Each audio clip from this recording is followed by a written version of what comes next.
Alrighty. Hey everyone, welcome to this week's Speculation Station.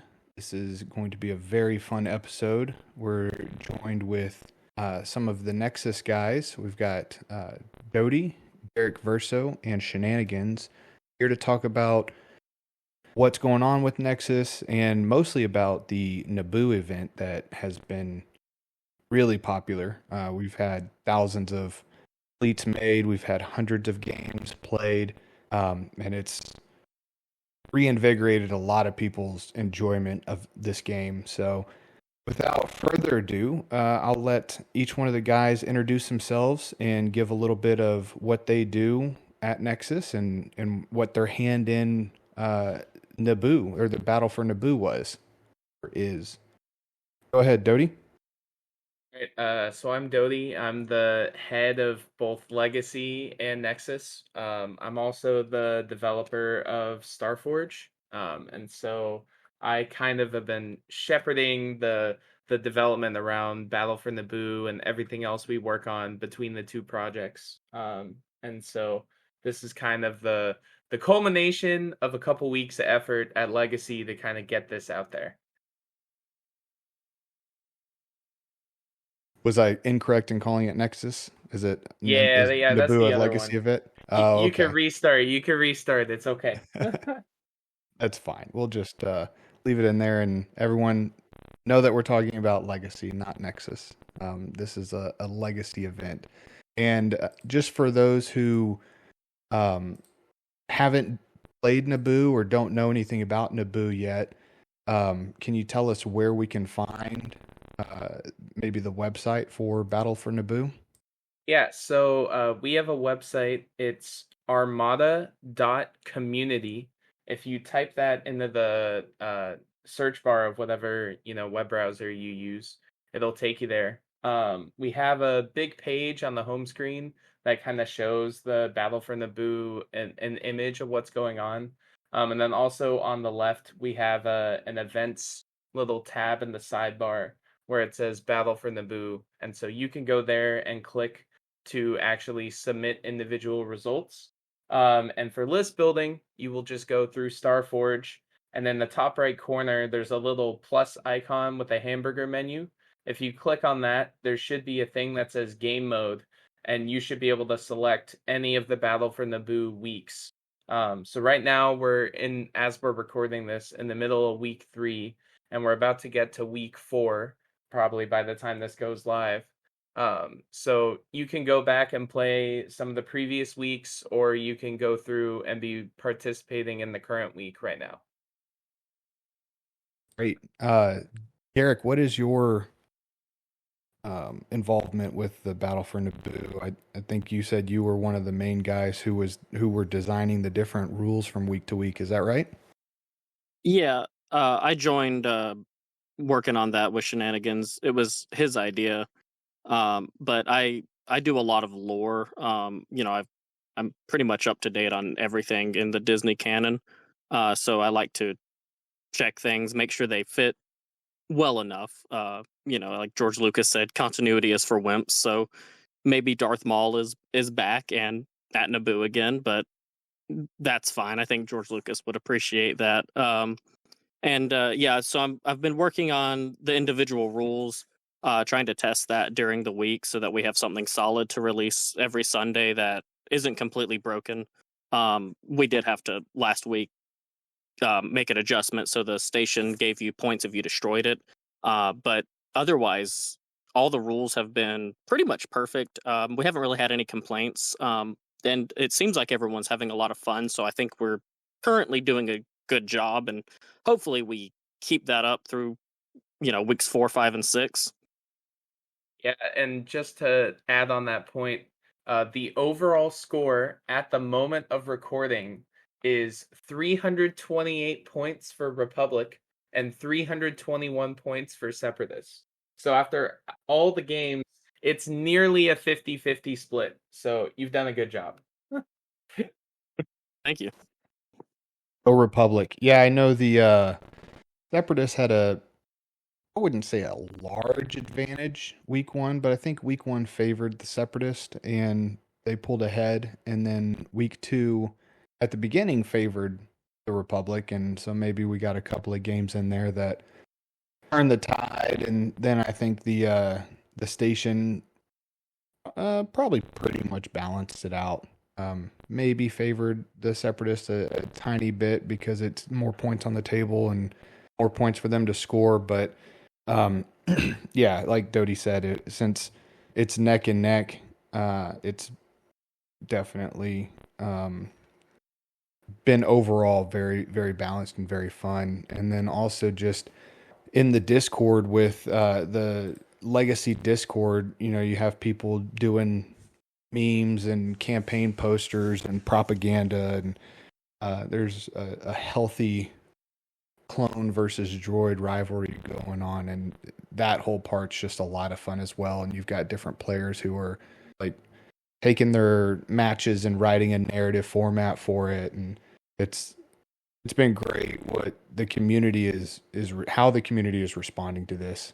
Um, so Shenanigans, what was your involvement in Naboo, and what have you been doing for Naboo? And tell us just kind of what the different weeks have been so far, and anything else that you might want to fill us in on Battle for Naboo. Yeah, so Battle for Naboo kind of started as an idea a few months ago, as we were kind of wrapping up development on Wave Zero and kind of putting on the finishing polish, so to speak, kind of around the same time as Worlds, and that was kind of wrapping up for the game as well. I think one of the things that I've always been really in tune with as a gamer is like the narrative side of things.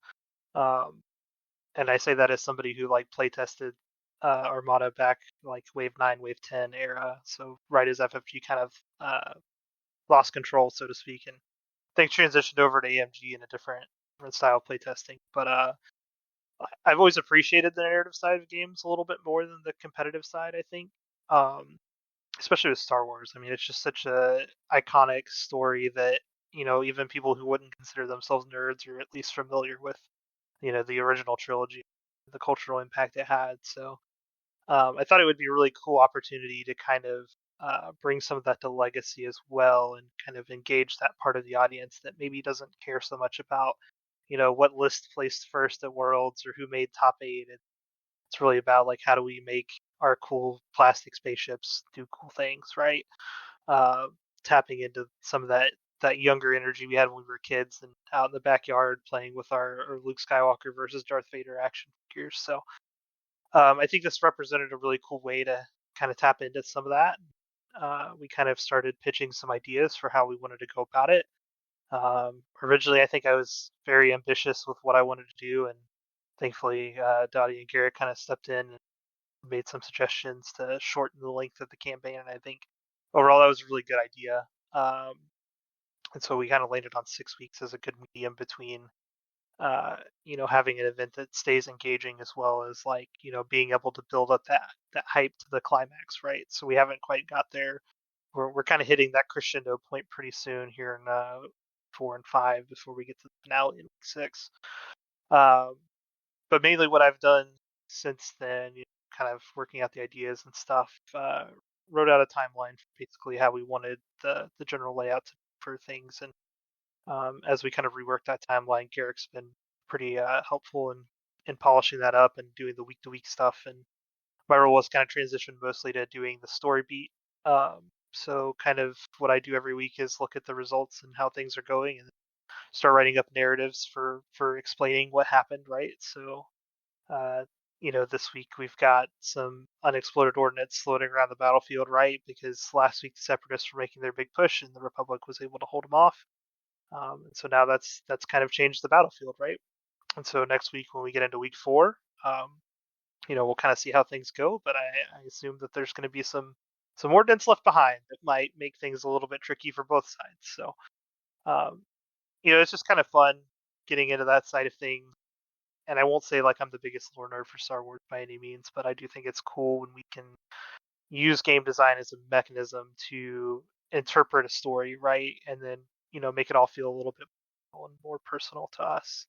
And then besides that, I've been helping Garrick here and there, just like kind of test things out, make sure that before we release the rule set for the next week, it's not totally busted. I know week 1 we had a lot of concerns about, well, is this Fat T victory going to be too good with the way this is set up?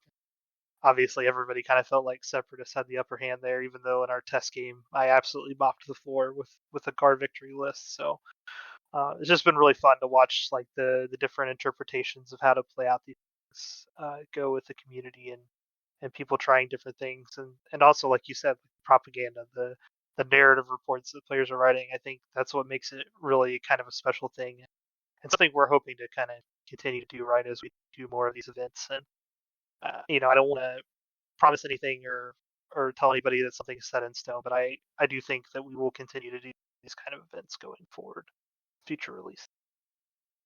Yeah, it's been awesome to see just the amount of new people that have joined our Discord server, and they're like, "Hey, I saw this event online on Facebook or on Reddit or on Discord. It looks really cool. I've only played, a couple games of Armada, but this gets me excited to play.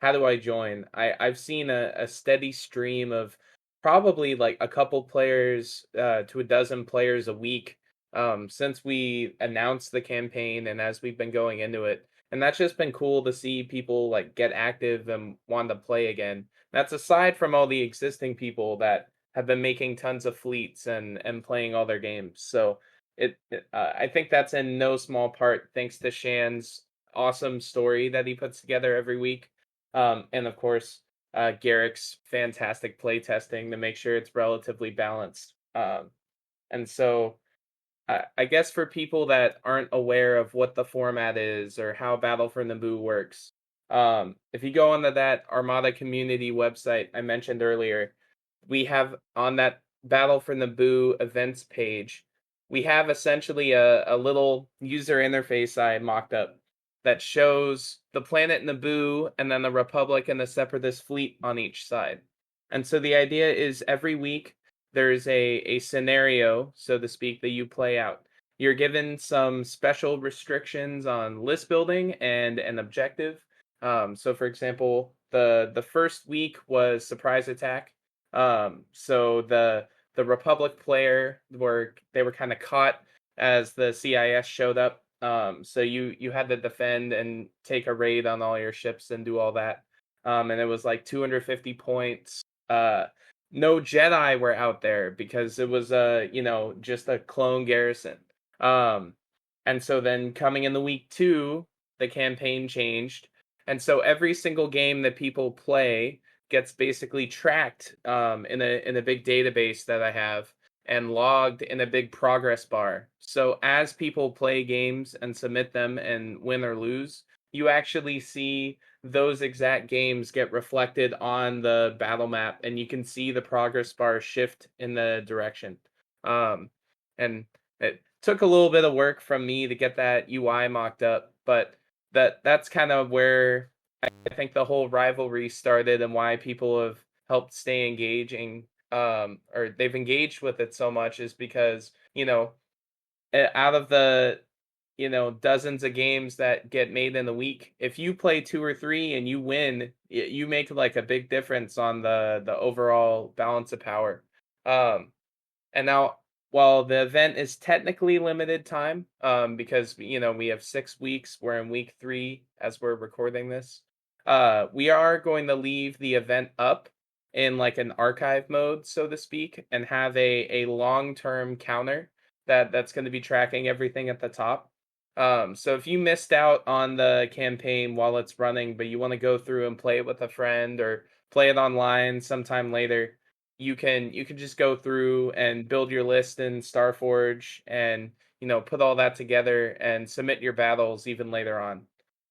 It won't impact the narrative, obviously, because you missed the boat on that, but at least you'll still be able to play it.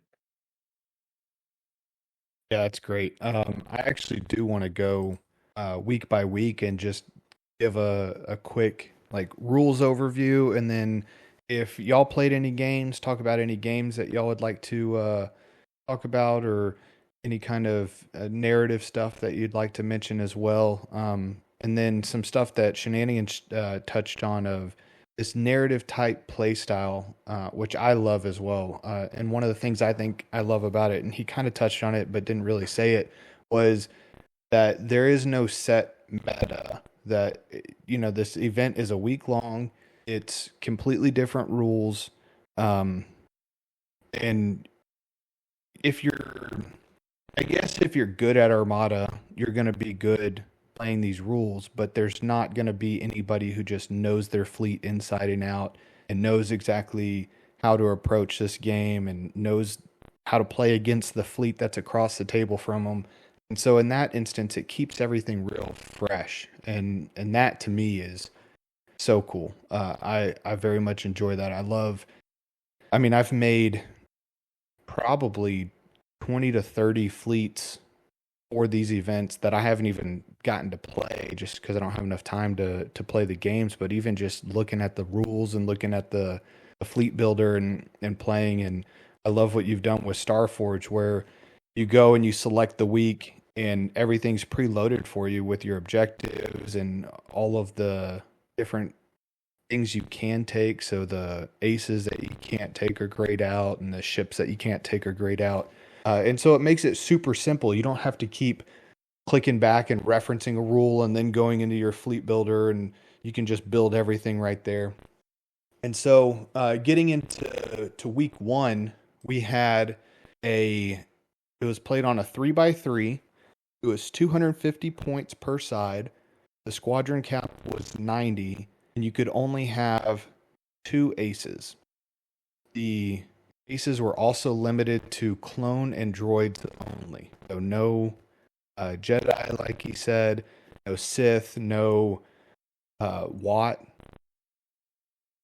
There were no large bases allowed, and only 1 flotilla per fleet, which I kind of think is funny. Every week you say 1 or 2 flotillas per fleet, or it doesn't have flotillas, so you could just say CIS can only have 1 flotilla.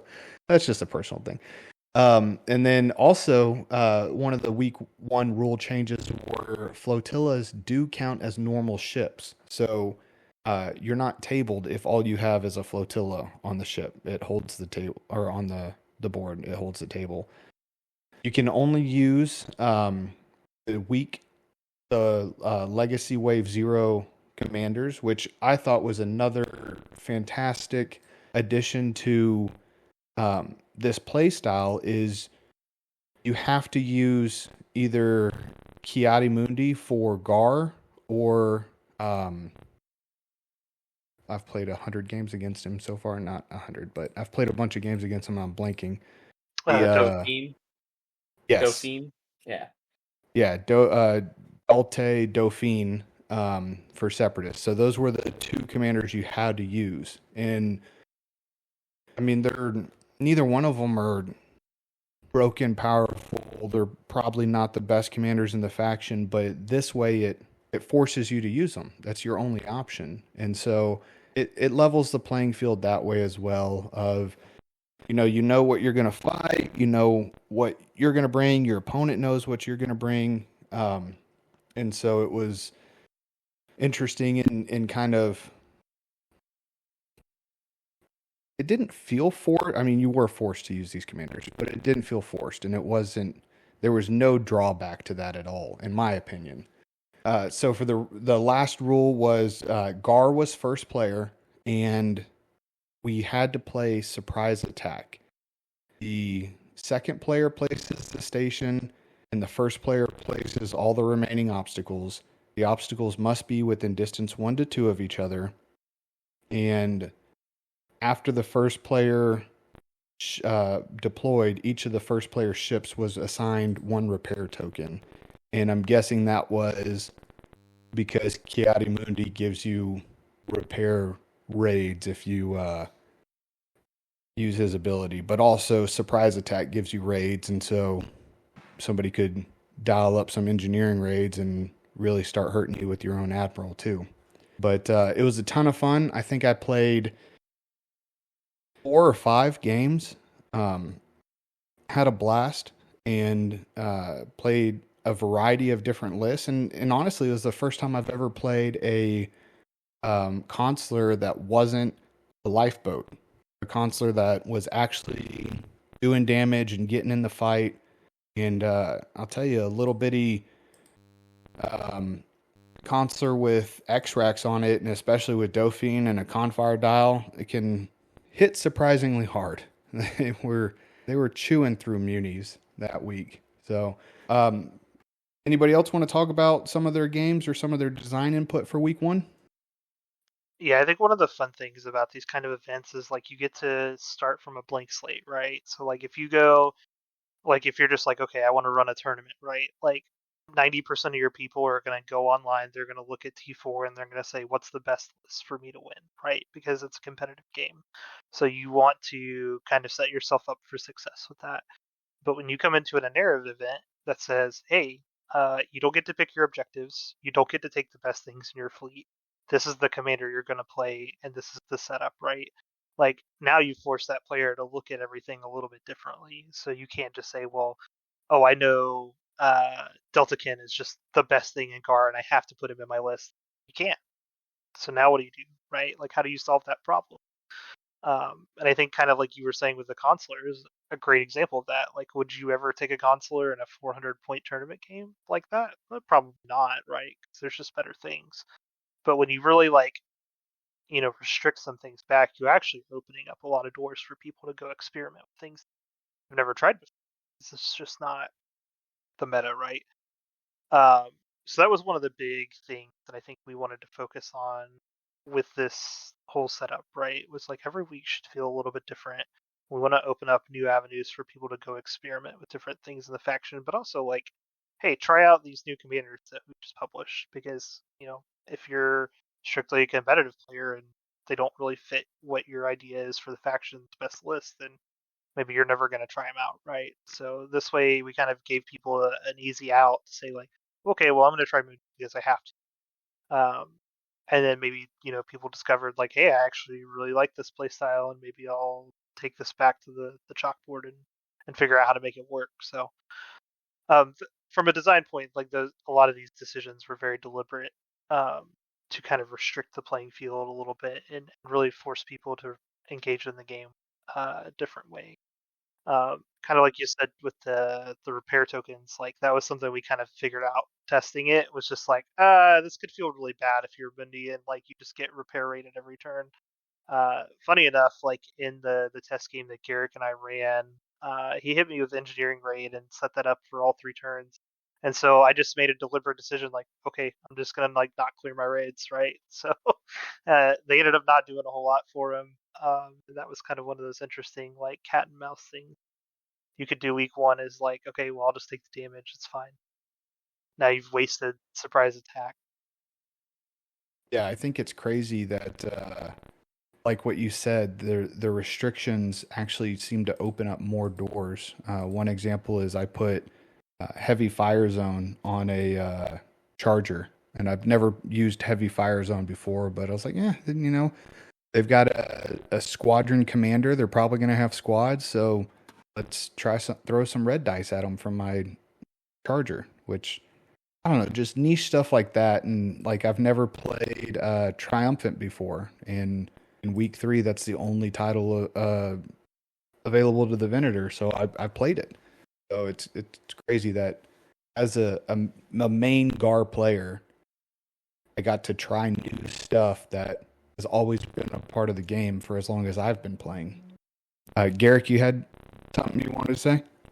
Yeah. Well, I'd say week one, I played, I think, 4 or 5 games.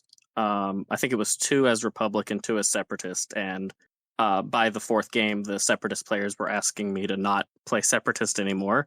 I was responsible for 4 pretty decent Republic wins, so it did look like it was intentional at a point. Just turns out I'm not very good with Separatist at that level.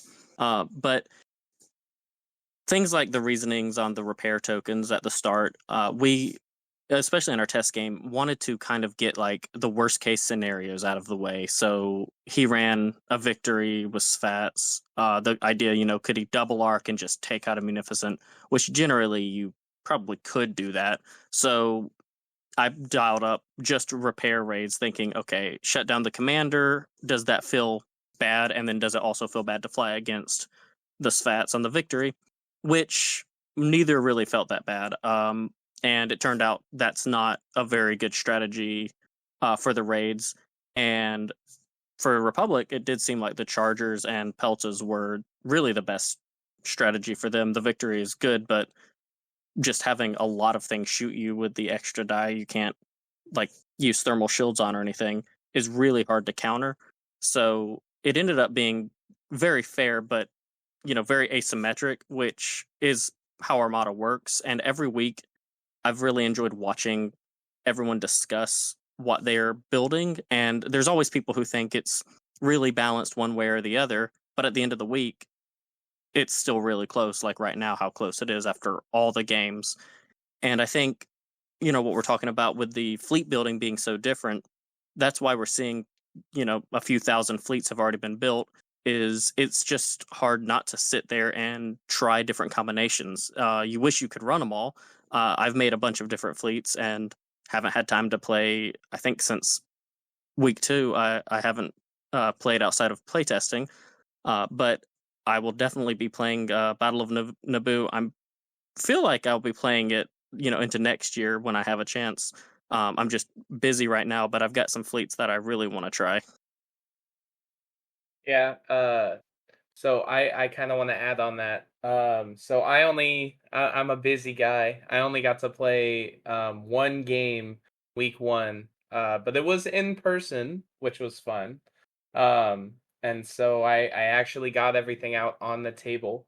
I had my laptop set up next to the board, literally with the website up on it as we were playing. So I would glance over and I would be like, shoot, the Separatists just won another game, when I'm playing Republic and it's turn 2 of the first week. And I felt that pressure, but we are really benefiting from all the work that we did on Wave 0 when making this campaign. There's a lot of edge cases that we identified really early on in development, especially for Mundi and Dauphine, that we identified early and figured out fixes for, either through points or wording changes on the cards. So it's been much less work than it would be if we had to make everything from scratch. And so that has really helped.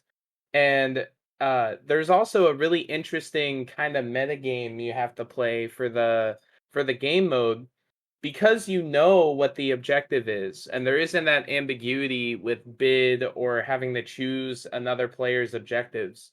You can kind of try to build your fleet to take advantage of it, but also because your opponent knows exactly what the objective is and what the restrictions are, they also can kind of build their fleet for what they think is best in that mode. And so you get this fun little, even just in list building, cat and mouse of, okay, I know my opponent's probably going to play this, and I have to play this.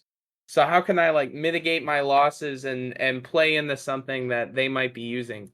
And so it turned out really interesting, and a lot of the local players in my area have really enjoyed it. Even when they haven't been able to make it out for a game, just list building and talking about it has gotten them interested and wanting to play again, which is really cool.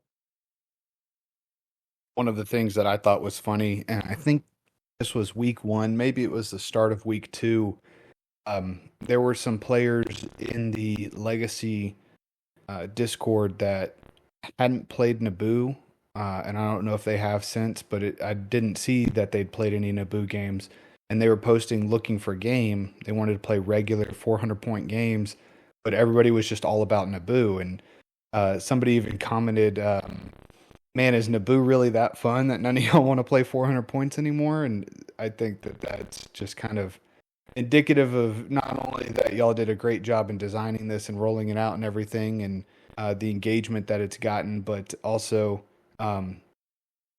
this is the way a game should be designed and played. Is you roll out new stuff and then you make people use the new stuff. And this is a much more interesting way than, say, video games do it. First person shooters, don't know if anybody plays Call of Duty. I haven't played in years, but the way it used to work is they'd roll out a new gun and it would just be super powerful and everybody would use the new gun for a couple weeks and then they nerf it. Or like MOBAs like Smite or League of Legends, they roll out a new champion or god and it's just super powerful and everybody plays that for a week or two and then they nerf it. Um, but this is more a more balanced and more enjoyable way of playing that I feel like doesn't involve the burnout of just releasing stuff that's super powerful and then gets nerfed. Yeah, I think that's one of the advantages we kind of have is like a closed development loop, right? Because like we don't touch rules for the game, we don't touch balance. Like we have to release everything with the mindset of like this is going into the fixed and Armada environment and has to be balanced around that. And so in a lot of ways like that helps us, right? Because we can't just go in and make our new stuff the best because it has to be within the scope of like what already exists in the game. And so like everybody kind of knows relative power levels, right? Like Sloane is a very powerful admiral, so like you never want to design anything that's like on Sloane's power level because then it's just going to be, people complaining and going back to some of the old legacy tropes that we've worked really hard to get past. But yeah, I think to your point, like this is a much more interesting way of like introducing new content to people that again may not have considered really touching it before for whatever reason.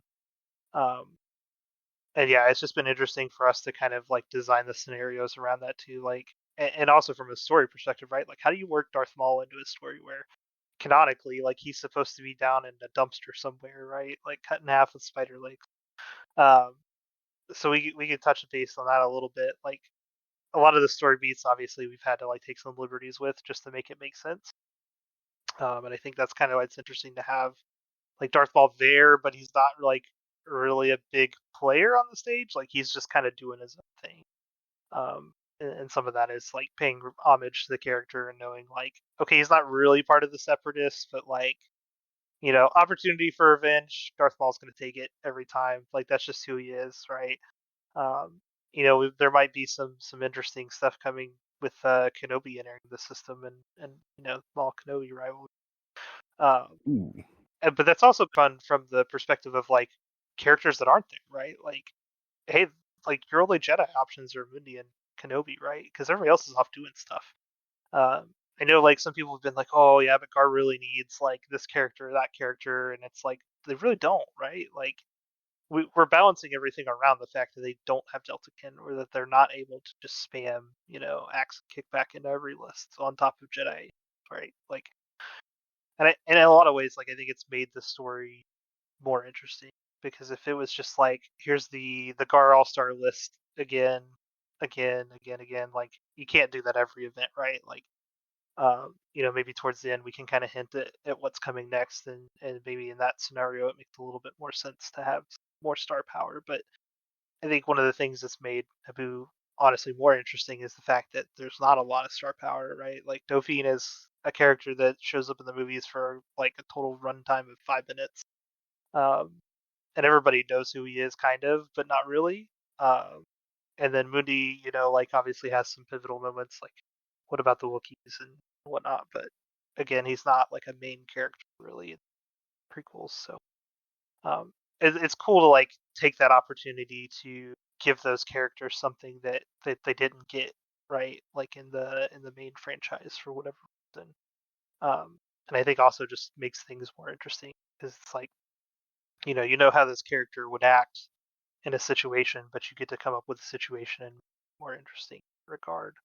And then obviously from a gameplay perspective, then gives you the opportunity to experiment with different things. And I don't know, I've just really enjoyed how it's all tied together in this hypothetical, like what if Naboo 2 Electric Boogaloo happened?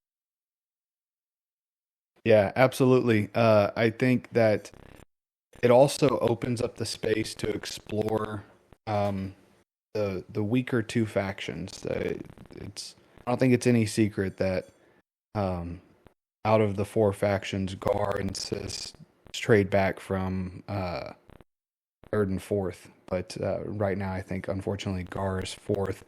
But yeah, just having like you said, okay, I have to take Gar with this one commander, and I can't use Deltakin. but my opponent also has to use, this one commander and can't use the Providence or the Recusant and has to play these certain things. So it's definitely been a balanced out. And then also it's been a lot of fun because one of the squadrons that y'all introduced was the Rigger, and it's the only rogue that Gar's ever had, or that Gar has at the moment. So that's fun. It added a new element to Gar. So speaking of Darth Maul, he made an appearance in week 2. So I'm going to go ahead and read the week 2 rules. Tongue twister. So again, it's played on a 3x3. This time it's 300 points.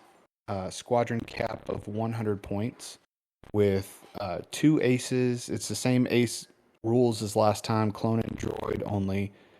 Each fleet also contains bonus squadrons that don't count toward the cap and they don't count toward the 300 points. So Gar got 2 N1 Naboo starfighters, and CIS got Wave 0 Darth Maul ace. No large ship again, only 1 flotilla for CIS max, and flotillas do not hold the table this week. So if all the other ships are destroyed, you're tabled. The Republic can either take Ki-Adi-Mundi or Admiral Tarkin, and the Separatists are still limited to Dauphine. The Separatists this week were the first player, and base defense armed station was the objective. So the special rule for these new squadrons was that at the start of any round, the second player may deploy both of their set-aside N1 starfighters at distance 1 of any obstacle. If they do, first player must deploy their Darth Maul ace anywhere in the play area beyond distance 4 of all the second player's ships. And then also scoring, the arm station grants 40 points when destroyed. The N1s and Darth Maul only count toward the total if they are deployed and destroyed. If deployed and survive, they do not affect scoring. So it was a interesting week. I love the N1 Naboo starfighters. They're a single black die bomber, but they also have anti-squad capability, and so it's a kind of a dual-purpose fighter, interceptor, bomber that Guard doesn't have, and they were a lot of fun to play. There was limited to 2, and I took a victory with Ruthless Strategist and Ord Pods and Svats, and just kind of ran it up the middle with some riggers and some Y-Wings and the Naboo Starfighter, and were able to just decimate my opponent's squadrons super easy with flacking and Ord Pods and Ruthless Strategist. Just wiped them out and then went after the ships. Again, it was a ton of fun. Anybody want to talk about any of the games they played or any of their design concepts going into this week? I want to touch on something first. So when you think of Battle in Naboo, 2 of the things that you probably think of are a Lucre Hulk and an N1. So not to spoil anything, because if you look at Wave 0, you notice that we didn't have those 2 things in Wave 0. And they may not actually come through an official release for a while. But there's no way that we could do an iconic Battle for Naboo and not include the 2 things that people think of the most in some form. So the N1 Starfighter, in this case, just happened to be, we had actually over in Nexus, not in Legacy, we had a squadron that was fleshed out that had a bit of testing but wasn't like up for approval or anything. And it had interesting stats and kind of filled the role we wanted, and so we pulled it into Battle in Naboo, gave it a little big old Naboo in the top right corner, and a special keyword that says special issue Battle for Naboo.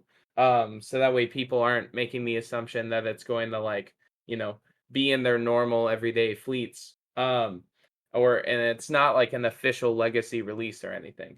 But Yeah, there may be something coming for the other thing I mentioned at some point.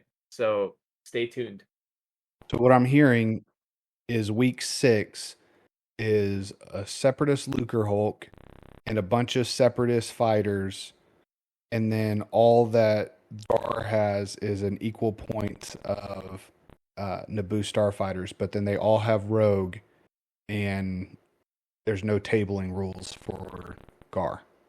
So it's interesting Did I you bring win? up the rogue thing. I think we had some internal discussions about the N1, and I'm not going to say that it's coming anytime soon, Legacy or anything like that, but that was one of the big sticking points for me, is I really wanted it to have rogue just because of the Phantom Menace. So nothing's impossible. There were no capital ships up there commanding those guys. They That's right. launched from the ground and They're just went planetary up and defense forces. They don't listen to no admiral. Just do their thing. yeah. But anyway, so go ahead and talk about your week 2 games if you got any in, or the design of week 2. What I was Yes, going to I think say is, I think when you were describing going up the middle and using ordnance pods and ruthless strategists, I think that was me. You did that against my tri-fighters. Rolled terribly that game, and I did not realize how fast you could destroy them by putting one Y-wing in the middle of them and ruthless strategizing them all to death so quickly. Yeah, it was Ruthless you. is a very fitting name for that card.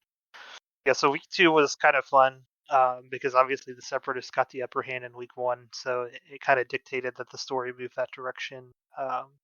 If Gar had been really successful in week 1, maybe he would have been like chasing the Separatists out of the system and hoping to break off their retreat, but instead Separatists win. So they start pushing in on the defenses for the planet, right? So what makes the most sense there? A big station. Um, so it's kind of fun to break out some of the things from like Corellian Conflict that never get used because nobody plays the campaigns anymore, at least that publicly. Like maybe they do Kitchen Table. Um, so it's kind of cool to like tap into some of those things that don't really get to see play. And I think one of our main takeaways there is like using that intentionally, but also deliberately, like not just taking one for one. And I think we learned some of those lessons in week 2. So something to consider going forward is like how do we, kind of modify these campaign characteristics a little bit to make it more interactive with a narrative campaign versus like a map campaign. But it was really fun to like get to use Arm Station. Again, it's not in any of the base objectives, so you're never going to see it in just like a standard 400 point game. So I think it was cool to like consider like, oh, what do I do now that the enemy just has like a basically a medium-sized ship parked in their deployment zone that's kind of helping them win the game. And to be honest, like I feel like the Separatists missed an opportunity to spam Munificence this week because you just have better red firepower than Gar does at this points level, and it seems like a lot of people were trying everything they could to get really close to the station for some reason. So I don't know that I buy that this week was heavily Gar favored to start. I think there were some strategy decisions that I would have done differently if I were running things. But Dauphine was known for his ambition, so I guess it makes some sense that it played out the way it did. But yeah, no, it's just fun to like incorporate some of those underused elements from the game, and something that I think we want to continue to do as we go through the rest of the weeks for Naboo, and also think critically about like, well, what does make sense? Which objectives can we use? Sometimes we might just use like one line from an objective, kind of like we did with Hired Scum for the squadrons this week or in that week. We didn't use the whole objective; we just used part of it to justify how the squads would be deployed. Yeah, it was a lot of fun just kind of mix matching things up like that, and something we're going to continue to look to do.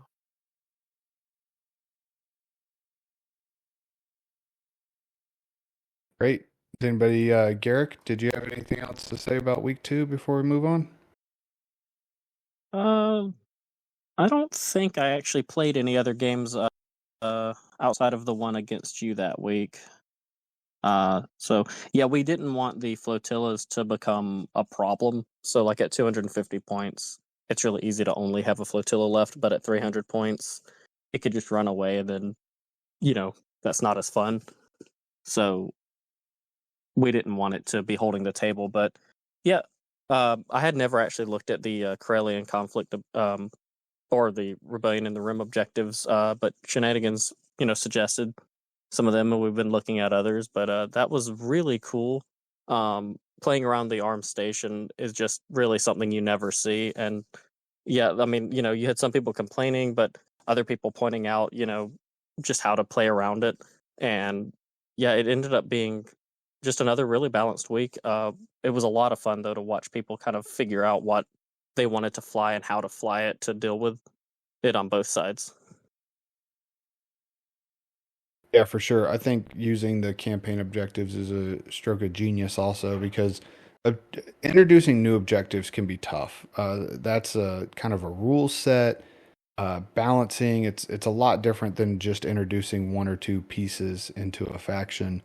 But then you have all these objectives that a lot of people have never played because a lot of people have never played the campaigns. And I mean, they're not bad objectives. They're fun. They have a place in Armada, but now they're finally getting a little bit of use in existing rules that people haven't been exposed to. And so I thought those were great. And yeah, to your point about CIS flotillas, those things, I know people don't run them very often with the loadout that I prefer for them, but if you put like HIEs on them and flight controllers, you're pushing, especially with Dauphine. Now you're pushing the tri fighters with red, blue, blue, black. No, three blues and a black, and you're hitting for up to 6 damage per activation with the little tiny flotilla with your HIEs. So they they can be pretty tough, especially when they can be slippery and hard to kill with the scatter and the evade and just run away. But no, I think it's great. So week 3 is the final week that we've seen so far. It's I guess the better way to say it is it's the current week.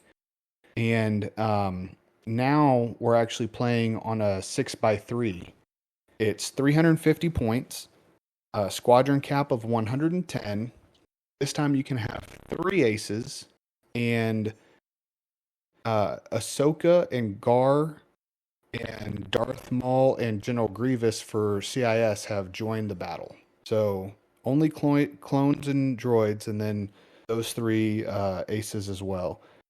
Each fleet may contain 1 large ship, but the titles for the large ships are restricted. So the Venator can only use Triumphant, the Providence can only use Invisible Hand, and the Recusant can only use Gilded Aegis, which we talked about earlier. I thought this was genius. I've never flown Triumphant. I've never seen Gilded Aegis played. It's always Patriot's Fist. I've seen Invisible Hand once or twice, but it's just such an awkward card that it doesn't get a lot of play compared to the other ones. And also, Mercy Mission was not allowed. The CIS can take up to 2 flotillas, and the flotillas do not hold the table. And the commanders available are Ki-Adi-Mundi, Admiral Tarkin, and Obi-Wan Kenobi for Gar. And you've got Dauphine, General Grievous, and TF-1726 for CIS. Gar is the first player, and the objective is volatile deposits. A balancing point of order for the objective is the victory tokens were worth 10 points and not 15. This was another really fun week. I played a Tarkin list with a Venator and 2 consulars, one of the cruisers and one of the chargers. And they were basically naked. I think I had X-Rax on the cruiser that I didn't even get to use because those things just melt when they take fire.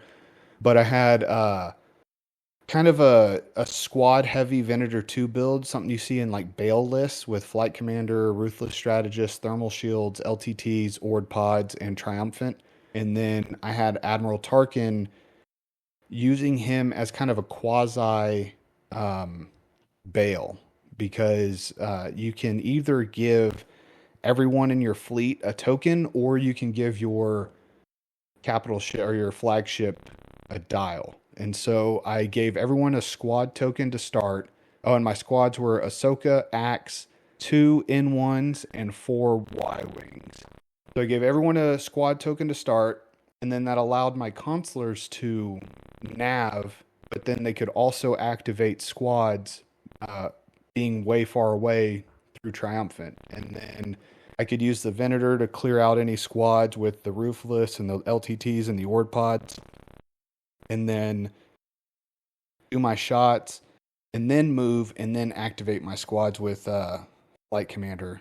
And it ended up being a pretty nice combo. And then I could also use Tarkin for engineering to keep the Venator alive, or Nav if I needed to, as an extra dial. So, Garrick, were you able to play any games this week? No, this is the first week I just have not had a chance to actually play any games outside of the playtesting. Yeah, Zog has actually been helping a lot with the playtesting. He and I will just get on and try some of the different options we have for list building and the objectives.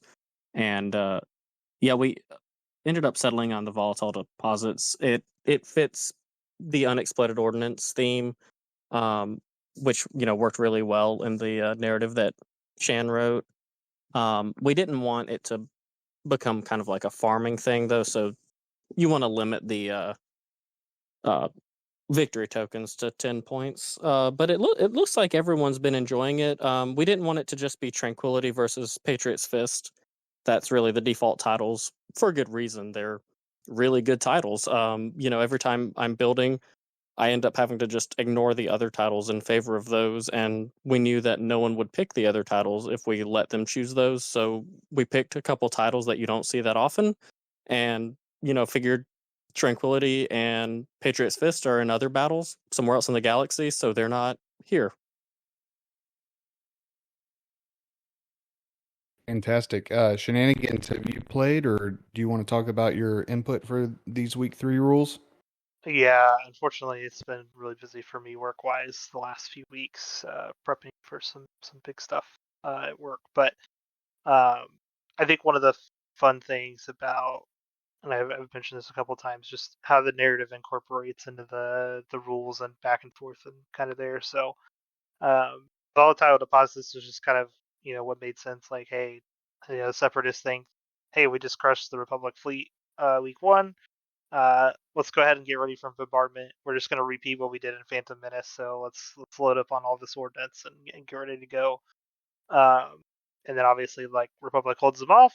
They push them back, and then it's like, well, crap. Now we left all this stuff like all over the area of operations, right? And so then you have Mundi, who being his hard logic self, is just like, well, who cares what's in our way? Like, we got a job to do here. Whereas now you have Kenobi showing up on the scene, getting redeployed from Geonosis.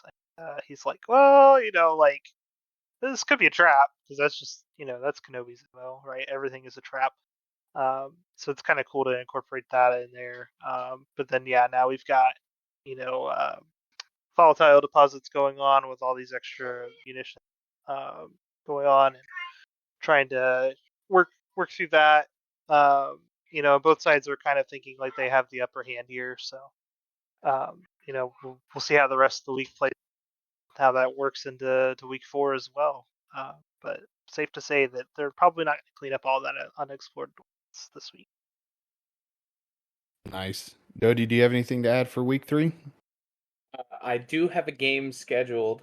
I haven't had time to get to it yet. I'm going to play it this weekend. But I've had way more fun than I thought trying to figure out how to make Triumphant work, because I'm a Gar player at heart. And so, I haven't played Separatist during this campaign because my boy's got to be over the line. There has to be a slight little red sliver over the midpoint of the balance of power line over Naboo. But I had a lot of fun when I list built and did a little quick practice game with a triumphant Navuda B squadron fleet. In this case, I actually used Obi-Wan and not Tarkin. It was very interesting because the number one problem an acclimator has is that, especially an acclimator 1, is that if it gets shot, it's just, it's paper and it dies, because there's no defensive retrofit. But counterintuitively, Triumphant, even though it makes my Venator weaker, it allows me to put my commander on the Navuta B, on a Clam 1 sitting in the back, and have that activate squads and ping off of the Venator. So then that way the Venator can do mostly shooting with a Svat. And those squadrons can go ham, and I don't really need to worry about activation range on them. And I can keep the acclimator as far as close as I want. So that's been a ton of fun to list build. I usually do normally I have a Venator acclimator consular list I like to run competitively, but I've never used Triumphant. I always use Tranquility just because I need the survivability. But honestly, I'm kind of liking it. It's not as binder fodder, I think, as a lot of people think it is. That could be my hot take in spirit since Bodhi isn't here. But yeah, that's about it. I'm excited to play my week 3 game. It'll be a lot of fun. Awesome. Well, good luck as a fellow Garhead. So Doty already told us exactly what week 6 was going to be, with the Lucre Hulk and all the rogue Naboo starfighters trying to take it down, and Anakin in a Naboo starfighter. But I heard y'all also might want to give us some teasers or maybe even some spoilers about what week 4 is, since this episode's going to get released right around the same time. Yeah, Anybody want to field that one? Yeah, sure. Yeah, as I kind of mentioned, like, there's this battle going on kind of in the midway point of the system where CIS is quote unquote on the run. But from their perspective, like, this was all according to plan. They're basically going to entrap Gar in the middle of a minefield, basically, and try to use that to their advantage. And meanwhile, Gar is gonna, do what they can to use it to their advantage, and we'll see how it plays out the next few days as we kind of wrap up the week. But one thing I can guarantee you is that next week there's going to be a lot more explosives going on. All these explosions have done some nasty things to the local asteroid field. So we might have some obstacles that are moving around the board every turn. There might be an objective that does something like that. That comes into play. Narratively, we'll kind of develop that as we get some more results in and we get closer to the end of the week and explain exactly what happened. But it's a safe bet to imagine you're going to spend a lot of time dodging asteroids next week. Love it. Anybody else want to give us some teasers or some spoilers for week 4?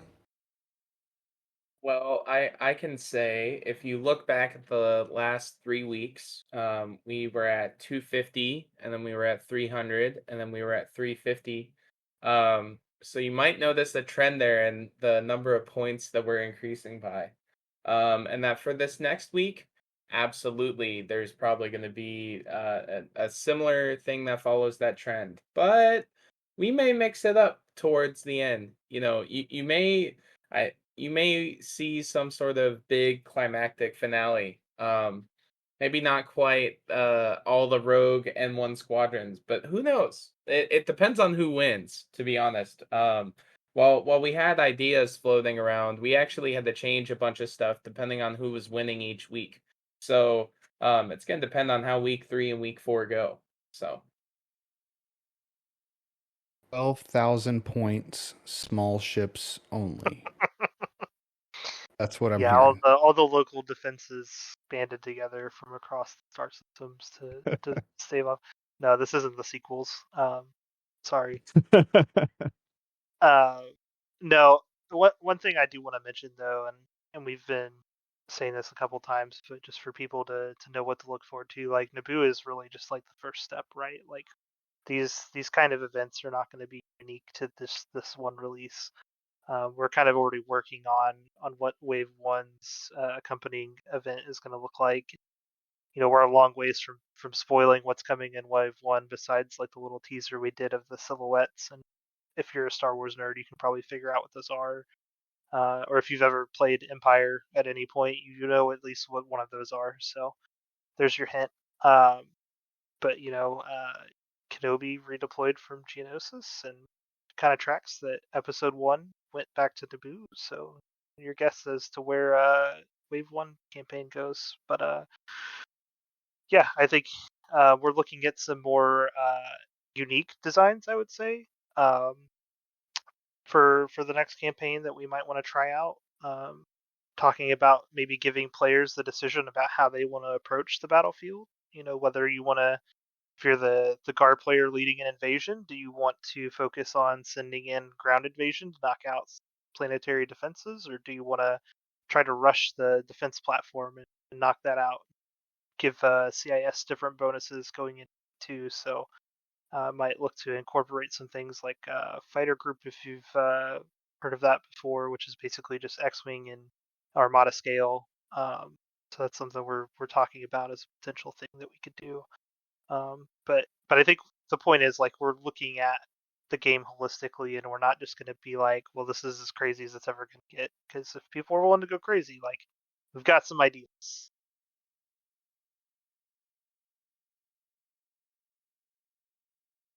Very cool. Well, I'm excited.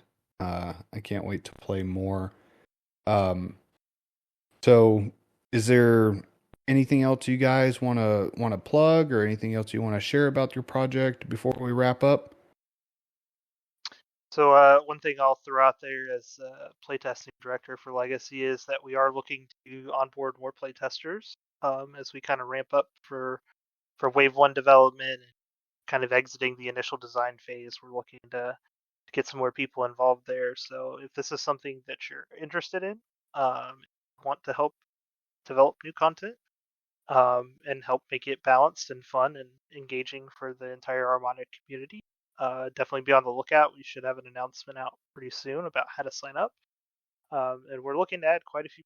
So even if your experience with the game is not a lot, like if you just started playing in the last few months, but you feel like you have a good grasp on gaming generally, and feel like you have some valuable input you want to share, be on the lookout for that.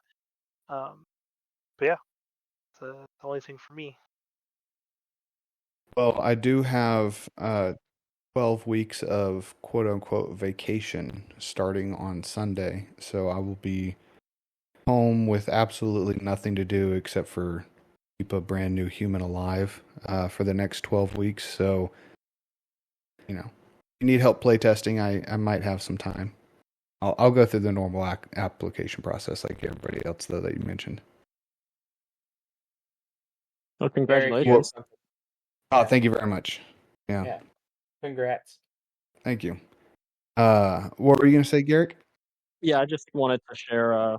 It's non-Armada specific, but Labor Day weekend, Dragon Con is happening in Atlanta, and I would like to just make sure everyone is aware of that. I will be there again, so if anyone is going, feel free to message me if you want to meet up. I'm normally on a few Star Wars panels and one or two panels on the Apocalypse Rising track. Thinking I'll be discussing like The Walking Dead and 28 Years Later. So yeah, if you're there though and you want to meet up, I might have time to get a game in at the gaming hall, or sit down and have lunch or something. So anyone, feel free to message me on Legacy or Nexus. I guess before we go, as always, if you're interested in any of the stuff we're doing, that Armada community site is kind of the hub of everything that we're doing across Legacy and Nexus and all these kind of events, and Starforge. There are some new things coming out of Nexus pretty soon. We've been working on, for people that are interested in new factions, we've been working on a couple new factions over there. And as far as Legacy goes, we are well in the Wave 1 development. It actually had let's see. We started working on a lot of the stuff for it last June. So I guess a bit over a year at this point. And some of the we're actually starting to work on wave 2 right now as well. Just outlining some concepts and ideas. As always, everything changes when we get through development. So we're currently going on around a 6 to 8 month release window. Wave 0 was a little longer because we were waiting for the AMG October update that released on October 113th or whatever day it was. But yeah, so keep an eye out. We'll keep you posted. Something around November, December timeframe is probably going to get released. So just stay posted. That's awesome. Well, we will definitely link that www.armada.com community in the show notes. Armada.community. I was just being punny. But we'll send that in the link, and then anything else, we'll put Starforge in there as well. And anything else that y'all might want us to put in there, we'll do that. But I really appreciate y'all I really appreciate y'all coming on, and all the work that y'all have done in Battle for Naboo. I've had a ton of fun. I really look forward to it. I look forward to your new releases and your new content and whatever surprises may come our way. So thanks again for everything y'all are doing. Keep up the great work, guys. Yep, thank you. Yeah, thank Thank you. you.